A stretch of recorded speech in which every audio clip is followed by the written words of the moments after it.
Good morning and welcome to Sales TV, where we tackle the reality that there is no easy button in sales. If you're an account executive or customer success representative striving to build relationships and pipeline while navigating the challenges of modern sales, then you're in the right place. In every episode, we explore the one thing that brings you closer to achieving success without stress. I'm thrilled to host Michael Pearson this morning, a seasoned procurement specialist with a wealth of knowledge and experience in navigating the often challenging world of corporate procurement. Michael's expertise has guided countless sales teams to engage effectively with the procurement function, transforming what many see as a hurdle into an opportunity for success. Now, Michael is here to shed light on what procurement professionals truly value and how sales teams can build consensus with this critical stakeholder group. From understanding procurement and their motivations, knowing the do's and the don'ts at every stage, from initial contact to negotiation, Michael will provide practical insights to help you elevate your sales game. So please join me in welcoming a true expert when it comes to procurement. Welcome, Michael. Great to have you on the show. Thank you, Alex. Delighted to be here. So how are you? I'm very well, thank you. Very well. Good. So to kick things off, can you share the story behind, why inside the procurement mind? What led you to this point? A few years ago, as a favour to a couple of sales account managers that I was dealing with, I offered to go in and talk to their teams about what it's like on the other side of the fence. And the sessions were great fun to do, really well received. I was told they got great value out of it, and hence the idea of Inside the Procurement Mind was born. Wow. Now, when we first spoke to prepare for this session, I found it really quite interesting that you were offering this kind of training to salespeople because, from my perspective as a salesperson, the last person or stakeholder that I really wanted to engage with was procurement. Never really knowing how much they cared about getting the deal done. And so what does procurement really care about when it comes to a deal, managing a deal? Well, of course, they want the same as their business stakeholder. And the business or the business stakeholder is a phrase I use quite a lot, but it could be IT, HR, marketing, whoever we're working alongside. Obviously, their aim is to get the right products or service for the organization that's within their budget. Procurement will share that aim, but we'll be coming at it, I guess, with a different angle and slightly different concerns. So the business stakeholder primarily is concerned they're getting the right product because they are accountable for that product or service to their organization. It's their budget, they're the SME. The procurement person is going to have different objectives. We want to make sure that there's been, for example, a robust review of the market, and we're not just going with the first salesman that got in through the door. We want to make sure that we are paying, I'm going to call it the right price, not necessarily the lowest price. So have we looked at the market and decided, can we stand up and say, yes, we are paying a fair market price here?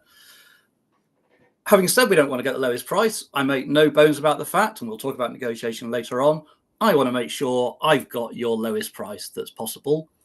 And then finally, I want to make sure that we've got a robust contract with the right SLAs, the right levers, and so on. So as you can see, although we're aligned with the business stakeholder, it's a slightly different lens that procurement are bringing to the whole sales process. Yeah. And in my experience, procurement either comes in at the end, because the business stakeholder has said, right, now you need to convince procurement or work with procurement. And it's like, oh God, every salesperson's worst nightmare. Yep. Or you're at the beginning where you're kind of managing the whole process end to end. And then it becomes actually don't speak to many business stakeholders. And so again, that's almost a salesperson's worst nightmare if they're not on the inside, if they've not been privy to helping to craft those requirements. Let's kind of dig into that former one first. What is it that is the deal in your mind when that happens? The salesperson has spent perhaps many months speaking to business stakeholders, and then they have to speak to procurement. In procurement's mind, is the deal really done and it's a tick box exercise, or are you actually thinking, no, this could be any one of the shortlist? Well, we certainly would like to think we're not just there to tick the box. Yeah. It's one of the biggest complaints within the procurement world is being brought in late by our stakeholders. And we all work within our business to sell our value and to try and make sure that we're involved right up front. But we know that's not always the case. I think from a salesman's point of view, you're right. I'm well aware that when they hear the P word, their heart sinks. And I think they probably think in many cases, well, I'll cross that bridge when I come to it. I really would advise, well, first of all, and I'm sure most salespeople do this, make sure you find out, are procurement going to be involved? I also think it's very important to subtly try and find out from the business, what is procurement's role? How influential are they, dare I say? Because there can be extremes. In some cases, yeah, they're just there to sort of tick the box. I hate to say it. In other cases, they are extremely influential. So I would encourage salespeople to find that out. The other thing I would say is, as soon as you hear that there is going to be procurement involvement, my strong advice would be to make proactive contact.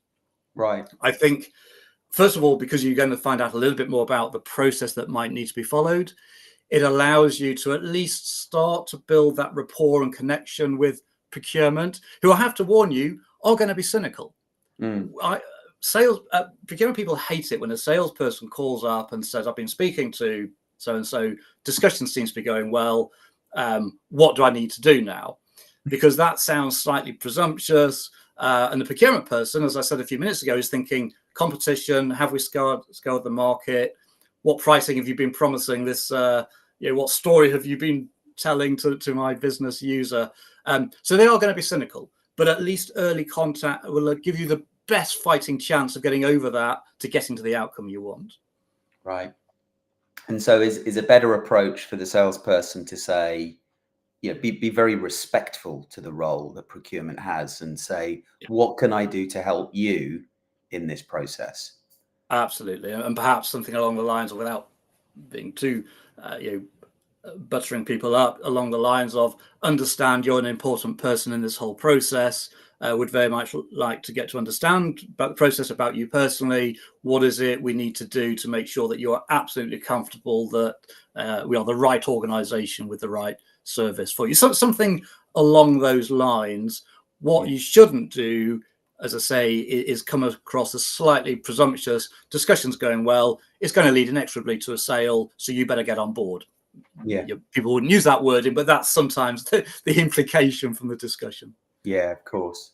So coming back to what procurement cares about, for many in sales, we're working a deal.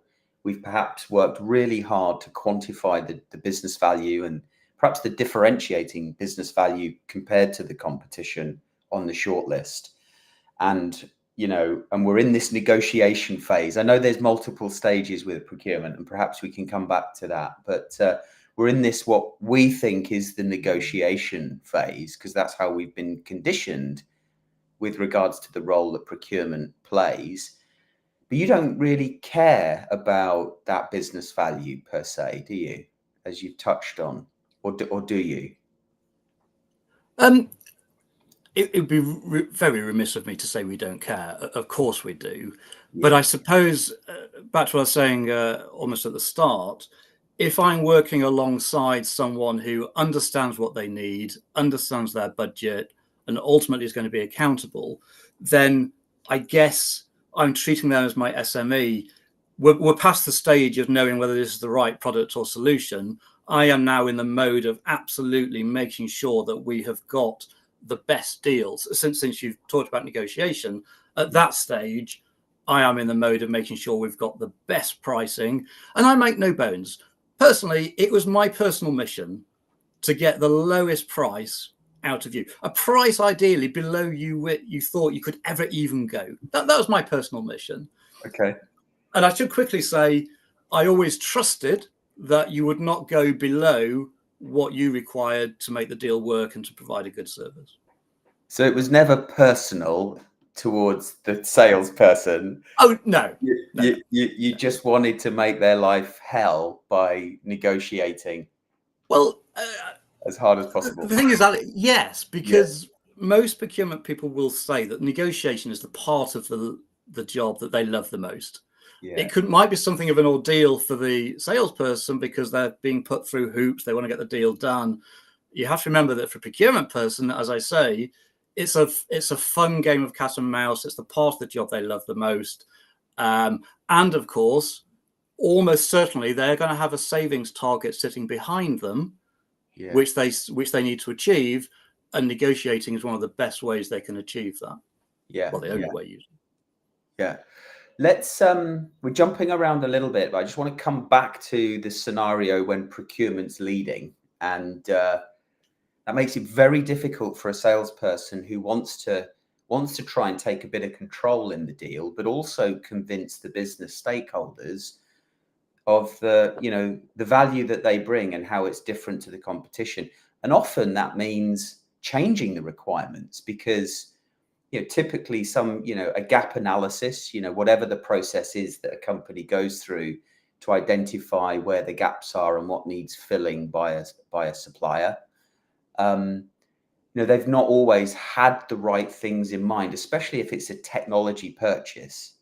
What are we missing from a capability perspective as opposed to what are we missing from a revenue generation perspective? And that's where I think from my perspective, I always like to bring that different perspective to the conversation.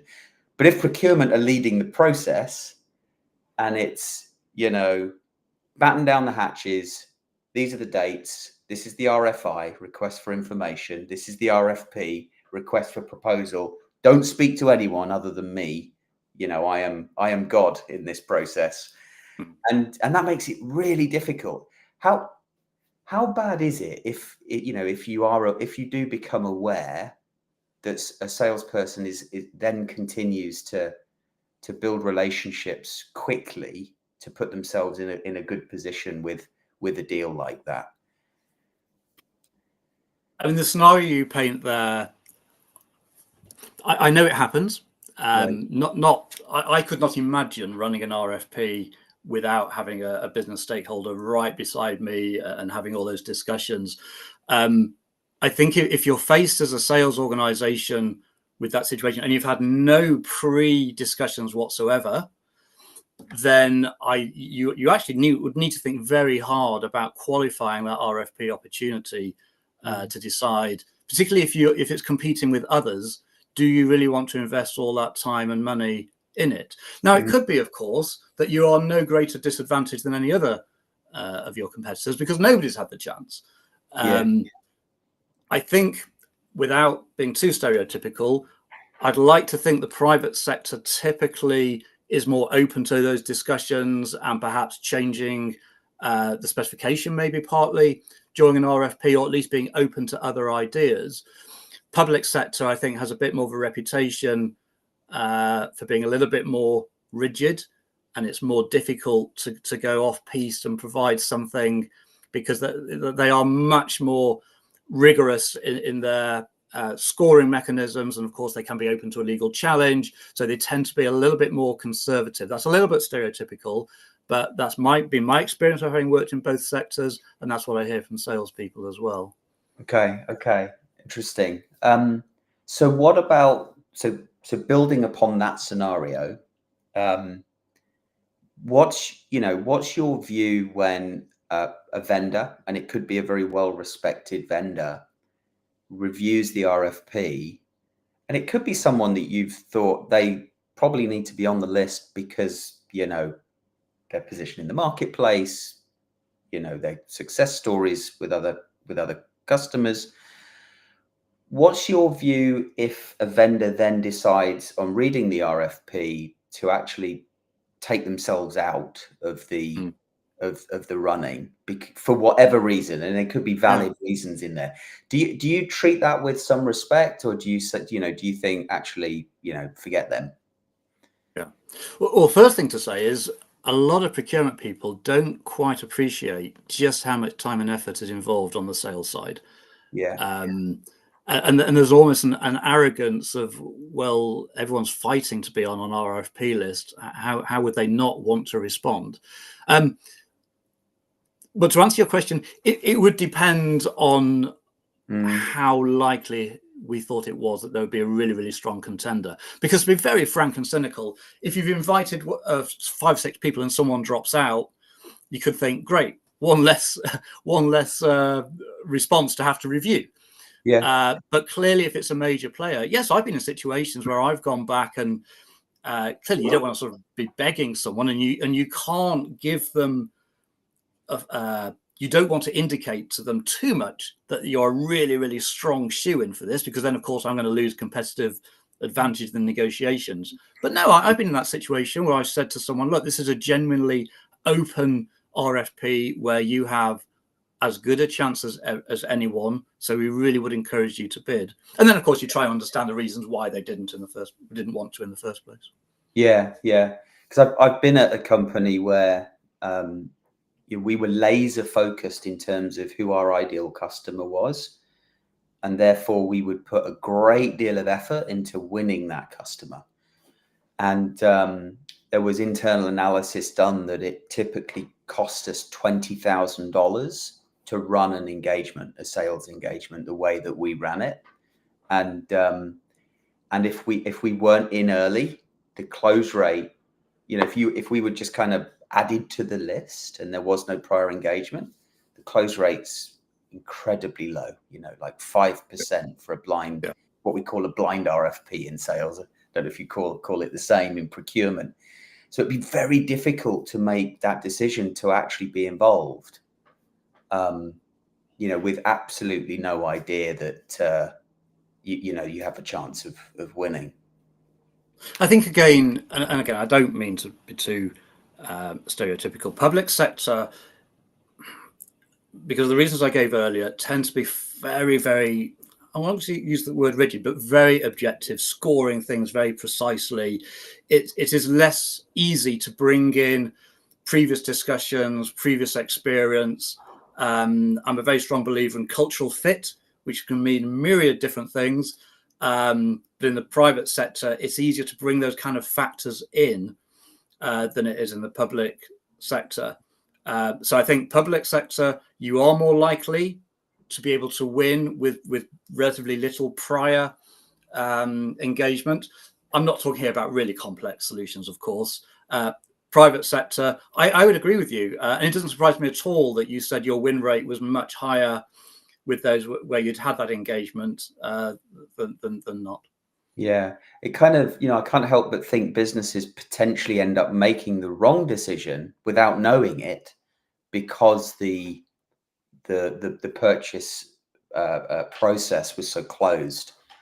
But hey, will we ever know? So look, I just wanted to call out the comment here from Peter Button. Thank you. Yeah, no, we believe it's a very important topic, and I think anything that gives salespeople a competitive advantage is a good thing. It's obviously up to you, up to the audience, how you use this information that's kindly being shared by Michael. Let's look at some of the stages. So, what are some of the stages that procurement expect to engage with sales, and what are some of the common mistakes that sales professionals make in each of those stages? Well, the first stage we've already talked about, which is the initial engaging with procurement. Yeah, being Typically, proactive. then, of course, you're at the submitting a proposal or an RFP. Mm-hmm. A few simple do's and don'ts. Just getting on the RFP list obviously can be a challenge. What I sometimes find is that a sales organization will have approached a procurement company, let's say 9 months ago, been told there's an RFP at, let's say, the end of the year, and they assume that they will be on the RFP list. Actually, in my experience, a lot of procurement departments are not that systematic. So staying in regular contact is important. A few of the basics, do's and don'ts with RFPs. Really try not to ask for an extension. I know it can sometimes be frustrating when you're given perhaps only a week or two and you feel you need longer, but that is very frustrating for procurement people who are obviously trying to coordinate a whole process and coordinate dates with their stakeholders and so on. The other piece of advice I would give is, even if you're told that we want a concise response, I would say on the side of being comprehensive. I've never heard a stakeholder say to me, the bid was far too long, it was far too much material in it. It's much more likely to hear people say, it was a bit thin, wasn't it? They're obviously not that interested. But I would follow up by saying, bear in mind the poor people who've got to review these half a dozen RFP responses. They're probably doing it at the end of a long day or even at the weekend. So try and get that balance between maybe concise answers in the core of your document, but then reference appendices with further detail if people want it. That way you're kind of getting the best of both worlds. Yeah. It's the Pearson law of procurement that somebody will always get the wrong client name in the RFP response. It's not the end of the world. I sometimes ask how important is that. It raises a joke. We know you use templates, so it's not the end of the world. But if somebody was on the edge of deciding whether you were the right company or not, that's just a small thing that could tip it over. So obviously proofread and be careful. Next stage, of course, is the presenting stage. And typically you do the RFP, you go down to a short list of 2 or 3. Some very practical do's and don'ts there. Make sure you have the right people in the room. I know it sounds obvious. The right number as well. The number of times there's been a veritable army turned up, and when I've asked the salesperson, well, why so many? And they say, well, we brought someone just in case. And that just in case person didn't say anything. So make sure everyone has a role. Have an identifiable leader of the team. Doesn't need to be the most senior person, but make sure it's coordinated. Keep to timings. Most people do on their presentation slot, but then when they're asked questions, they're rabbiting on and on and on, and you're losing time and you're going to lose goodwill. And the final thing I'd say on the presentation stage, obviously you're looking to build rapport, but it's like the X Factor. It's kind of there or it's not, but you can at least help yourself, as I say, by the timing side. Try to keep your in-jokes to a minimum. We like to see rapport within the team, but don't over-egg it. Don't be distracted by the difficult person on the procurement side who's throwing you really difficult questions, because probably that's just their role to be obnoxious. So that's that kind of stage. And there's, let's say, some basic do's and don'ts there. Yeah. And then you've got the negotiation stage, which obviously we've talked about. I think if I was going to give just 1 or 2 pieces of advice, I've seen 2 extremes on. You're going to get challenged by procurement people on pricing. We are never going to believe your first price is the best price. We're always going to challenge you. And yet it never fails to surprise me how some salespeople seem surprised at the challenge, and they stumble and stutter, and they say inane things like, well, all our other clients are happy with the pricing, or my other clients wouldn't be happy if I gave you a better price. At the other extreme, I get to see people who are very inflexible. What I would advise, I think the best response when you're challenged is along the lines of, we've given a lot of thought to our proposal. We feel it's fair and reasonable, but I hear your concerns. So I have to structure expectations. We probably haven't got too much we can give, but let's see how we can work on it. That you're kind of covering all bases. You're not appearing too inflexible, but you're structuring expectations that there's probably not too much to give away here. The other little tip I would give is, do ask for specifics. So if you're just told by procurement, you need to reduce the price. Yeah. almost certainly that pricing is going to have a number of elements. Probe and ask where. Because if you're just told, oh, just look at the whole lot, doesn't really matter, that would indicate that procurement are just on a fishing exercise to see what saving they can get. And actually, you've probably already got the deal. Similarly, if you offered to reduce the specification to reduce the price, the response you get from procurement, again, can give you a bit of insight. How important is the price? Because if the procurement person leaps on that and says, yeah, that would be great, let's work together on this, that would suggest that the cost really is an issue.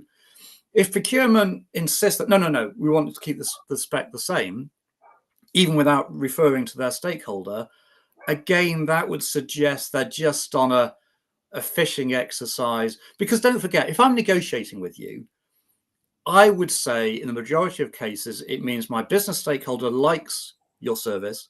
They like you as a company. Your price is probably already in the right ballpark. Otherwise, I wouldn't even be bothering to negotiate with you. So you probably have got more strength and power than you may realize. Yeah. And actually, I guess at that stage, then the less the salesperson says, the better, because you just want an outcome, a reduced price. What timeline? Is there a timeline in your mind when it comes to negotiation, Michael? So we are always trained as procurement people that the people who want to get the deal quickest will be the people who capitulate earliest. Yeah. But of course, the salesman's going to have a month end, a quarter end, a year end breathing down their neck. From the procurement side, we've got a business stakeholder breathing down our neck who really wants to get on with the deal. So typically, I would argue that probably the more of the power is with procurement. We probably are more able to just go quiet for a few days and leave the other side sweating than the other way around. Although I would say, ironically, salespeople probably don't always realize it. If they suddenly went quiet, in many cases, the procurement person would suddenly start to worry because, as I say, they've got a business stakeholder saying, when's the deal? When are we going to get it done? Yeah. Nice. That's great advice. That's great advice, I think, to end on. We've come to the end of time. Michael, this has been absolutely fantastic. Thank you for sharing your insight and your experience with us. Well, okay. For our audience that want to learn more about you, where can they find you? How can they engage with you? Yep. So LinkedIn, of course, I have a profile there, and my organization's website is www.insidetheprocurementmind.com. And I as hopefully has come across, I'm passionate about this subject. I love talking about it, and always happy to talk to anyone. Brilliant, brilliant. And Peter, thank you for your engagement this morning. Some great comments and great points. Well, until next time on Sales TV, I would like to wish everyone a wonderful rest of week and Christmas ahead. Take care all. Bye-bye.